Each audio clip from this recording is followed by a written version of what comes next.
non come ora che se ne esce con i motorini, tacco motori e ne esce tanto che a guattare, un musto bollente, era un gas potente talmente che la testa si portava. Lei si trova in questo momento proprio dentro il palmento? Sì, dentro il palmento. Cosa state facendo?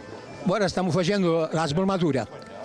Ora la vedete, facciamo la sbrumatura come sbruma e esce il musto.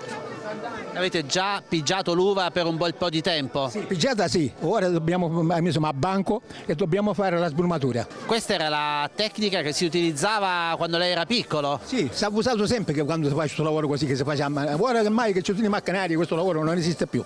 Perché ora si passa ante a macchina, si va macchina, macchina, esce. Il lavoro proprio di essere benissimo così è questo. Parla così, chi macchine macinano pure pedale all'uva, perciò l'amaro faccia finisce pure un po' musto. Invece così l'amaro non ci faccia perché il capo resta solo, pulito.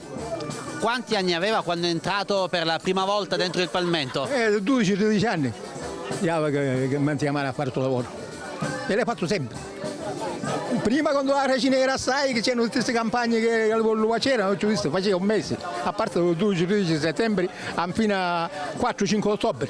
Sempre. Tutti i giorni quindi? Sì, tutti i giorni, a settembre fino a 4-5 ottobre si faceva tutti i giorni. E pure la notte, a certe volte pure la notte, quando si votava, la mattina poi si scassare alle 4, ma si scassa un po' in tatina. E allora praticamente mi se ne esce tutto il musto, poi si ne esce tanto, unisciamo con la guattara, non come ora che se ne esce con i motorini, tacco motori e ne esce tanto che la guattara, un musto bollente, era un gas potente talmente che la testa si portava.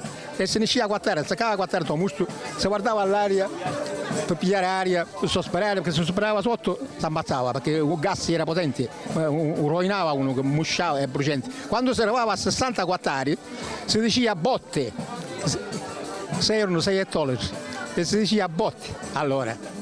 Ora questi lavaggi non si fanno più, ora attaccano un motorino, mandano direttamente in te botte a detrazione, departamenti moderni che ci sono ora, d'acciaio, e queste cose non ci sono più.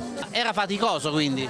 Faticoso, tanto sì, quando facevamo gli altri era faticosissimo, non faticoso. Ora è normale, perché ora macinano le macchine, vai in ta vasca poi stringi, poi attaccano i motori e mandano direttamente in te silis d'acciaio, grande portata. E perciò il lavoro non c'è più, come era tanto, che ognuno si lavava la vita abbastanza avanti a reti.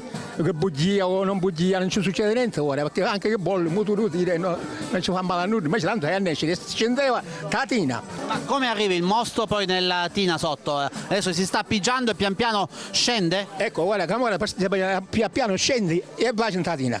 Se si fa pista in butta, allora come si piglia non si esce in tatina e si manda direttamente ai recipienti. Se si fa a votare, si va a pigliare in tatina, ma si mollano solo da qui dentro. Tutto, che c'è in tatina, si molla qui dentro. Nella notte, mezzanotte, il 2, quando sarà, si scassa e si andace, non si vuole in tatina. E dopo si fanno i conti, ma si stringe, a stringere. Dopo si fa sul lavaggio. Comunque è un lavaggio molto faticoso. La mandemmia si mangiava la mattina quando si faceva colazione, si mangiava d'acciugo salato, 4 fetti di mortadella, 4 pomodori, queste cose la mattina. Poi a mezzogiorno si faceva un pranzo o pasta e marantoli, oppure dopodiché una giotta di pesce stocco, o carne a ragù, o salsiccia arrostita, o carne arrostita, che si era in tanto. Mentre per San Martino cosa si mangiava assieme al vino? Per San Martino quando si mangiava il vino salsiccia c'è sta, salsiccia arrostita. Che si era il pranzo di San Martino? San Martino era sul pranzo dopo. Oggi, vedendo questi momenti, ritorna un po' giovane. A 15 anni, un'altra volta. Una volta a 15.